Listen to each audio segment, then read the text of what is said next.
encore trop peu connu du public français, le tout-puissant marchand d'art britannique Ernest Gambard, né en 1814 en Belgique à Courtrai, mort en avril 1902 dans sa villa Les Palmiers à Fabron et enterré au cimetière Sainte-Marguerite, avait un goût marqué pour l'antiquité gréco-romaine. Venu du monde de l'imprimerie et de l'estampe, Ernest Gambard a bientôt ouvert à Piccadilly, dans le centre de Londres, une galerie d'art, faisant ainsi la carrière de Laurence Alma-Tadema, Rosa Bonheur, Couture, Meissonnier et tant d'autres encore. En 1871, il se retire à Nice, rachète l'ancien domaine Gastaut au bas de la colline de Fabron et fait édifier une villa-temple sur le modèle palladien par l'architecte niçois Biasini.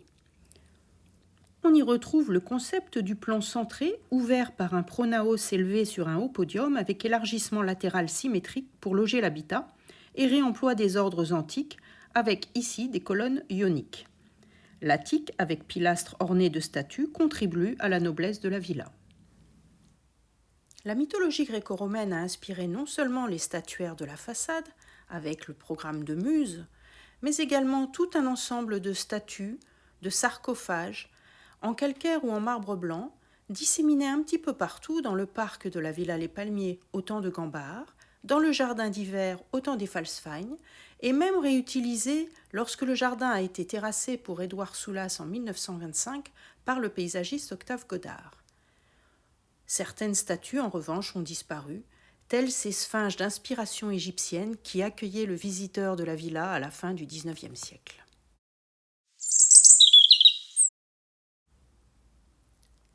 Quatre médaillons en stuc sur le thème des vices et des vertus accueillent le visiteur dans le vestibule et, à l'étage, très secret car dans un atelier des archives, une série de frises mythologiques. Le goût pour l'antiquité gréco-romaine se retrouve dans la collection de tableaux d'Ernest Gambard, grand défenseur de Thomas Couture, célèbre auteur des Romains de la décadence exposé au musée d'Orsay, et d'autres artistes comme Nicaise de Keyser à qui il commande une série de 4 tableaux représentant les 4 écoles de l'Antiquité à nos jours, avec ses artistes préférés du XIXe siècle, ainsi qu'un rappel de tous les artistes, architectes, sculpteurs supposés, depuis l'Égypte des pharaons, en passant par la Perse, jusqu'aux Romains. Ces 4 tableaux ont été légués en 1902 au musée des Beaux-Arts de Nice. Lorsque le commissaire-priseur vient en 1902 dresser l'inventaire des tableaux laissés par Ernest Gambard dans sa villa Les Palmiers,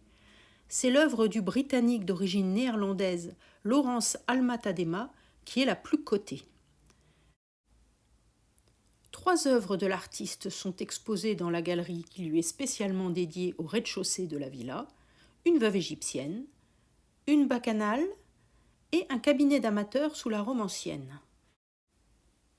Cette dernière toile était évaluée 16 000 francs, soit plus de 6,3 millions en euros d'aujourd'hui, et faisait partie d'une série très féconde de galeries de sculpture, galeries de peinture à l'époque d'Auguste et d'Agrippa, que Gambard avait coutume de commander à son artiste fétiche. Celui-ci lui devait en effet dans les années 1860, par contrat, pour une mensualité convenue,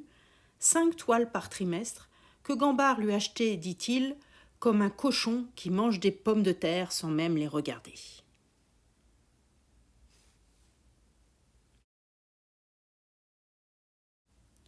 Enfin,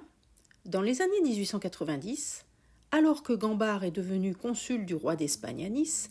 il commence à acheter les œuvres du jeune Ulpiano Cecca y Sans, notamment ses Nomachie, le rapt de Proserpine